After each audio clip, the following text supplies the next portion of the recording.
Welcome.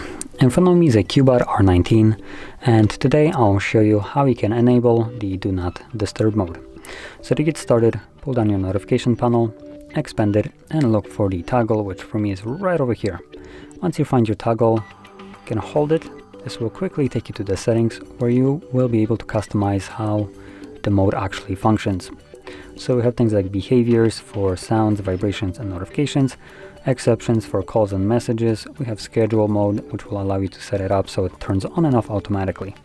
So go through all these settings, customize them to your liking, and once you have done so, you can close this page and never come back to it again. And whenever you want to use your Do Not Disturb mode, simply tap on it to turn it on. That is for people that want to use it manually. Everybody else that has chosen the scheduled route, you don't actually need to toggle it on from here. Just make sure that in scheduled option right here, there we go, schedule option is toggled on. As you can see, there's two that are off.